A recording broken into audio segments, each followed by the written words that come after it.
एक behaviour trap की बात करेंगे, क्योंकि आपने बुल और बेयर दोनों ही तरीके के मार्केट देखे हैं। तो इस दौरान आपने किस तरीके का एक इन्वेस्टर का बिहेवियर ट्रैप देखा है? देखिए, हमेशा क्या होता है कि कोई भी सिचुएशन आपकी लाइफ में पहली बार हो और उसमें अगर आप उसको कुछ मतलब बिना तैयारी के, बिना पढ़ाई के, बिना किसी से नॉलेज लिए अगर उसको आप हैंडल करने की कोशिश करते हैं तो चांसेस पूरे हैं कि आप गलत जाएंगे, right. Similarly as an investor, अगर आपकी लाइफ में पहली बार कोई मंदी का मार्केट आया है, जोर से गिरा है, तो आपको समझ ही नहीं आएगा, अरे ये तो मैंने देखा ही नहीं। फॉर एग्जाम्पल 2020 से 2025 तक का मार्केट कमोबेश पिछला एक साल थोड़ा ठंडा छोड़ दे, वो भी कोई ख़राब नहीं था, ठंडा मार्केट है। तो ये सारे जितने अभिमन्यु हैं, ये 2020 के बाद हमारे महाभारत में आए मार्केट की, इन्होंने तो अभी तक चक्रव्यूह से बाहर निकलने का देखा ही नहीं। कमाई की हमेशा की, उनको तो ऐसा लगता है कि स्टॉक मार्केट तो एफडी जैसे ही रोज़ बढ़ता है, राइट। सो ऐसी सिचुएशन में भगवान न करे, गॉड फॉरबिड, जब कभी भी क्रैश आएगा, जब कभी जोर से घटेगा, तो इन्हें पता भी नहीं होगा कि कैसे किया जाए।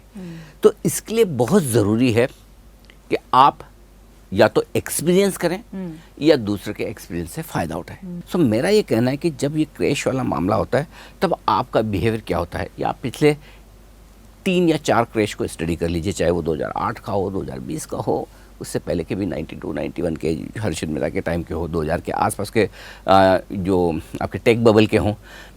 ये सारे क्रैश आपको ये सिखा देंगे, समझा देंगे 2 चीज़ें कि एक, हमेशा बड़े बड़े क्रैश के बाद बाजार ऊपर जाता है। इसलिए मैं बार बार कहता हूँ ना कि इंसान हो या निफ्टी, अंत में जाना ऊपर ही है, राइट। सो मार्केट तो अंत में ऊपर ही जाएगा, एक चीज़।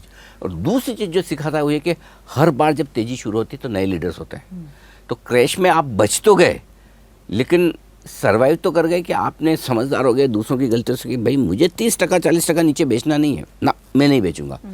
लेकिन आप खरीद पाए क्या? तब तो आप बुल की सवारी करेंगे। और खरीद ना भी पाए तो कहीं ऐसा तो नहीं कि आपके पास कचरा ही पड़ा रह गया। हर एक बुल रन अपना कचरा छोड़ के जाता है, होता है ना, कई बड़ी से बड़ी इवेंट होती है, जब इवेंट होती है तो आपको बड़ा अच्छा लगता है, त्यौहार होते बड़ा अच्छा लगता है, लेकिन त्यौहार खत्म होने के बाद पता है ना, वैसा तो हर बुल रन अपना एक कचरा छोड़ के जाता है। वो कचरा आपके पास नहीं रहना चाहिए। सो वो कचरे वाले स्टॉक्स आपके पास नहीं होने चाहिए। तो सबसे बड़ा बिहेवियर ये है, आपको जो ट्रैप में नहीं फंसना है कि भाई मेरे पास कचरा शेयर नहीं होने चाहिए। जब वापस नई तेजी की शुरुआत हो तो मेरे पास क्वालिटी स्टॉक होने चाहिए, मेरे पास वो घोड़े होने चाहिए जो दौड़ लगाएंगे। ऐसा नहीं कि मैं गधे पाल के रखूं। ये ध्यान रखना जरूरी है। देखिए हमारा खास शो एडवाइजर जरूरी है, सिर्फ जी बिजनेस पर।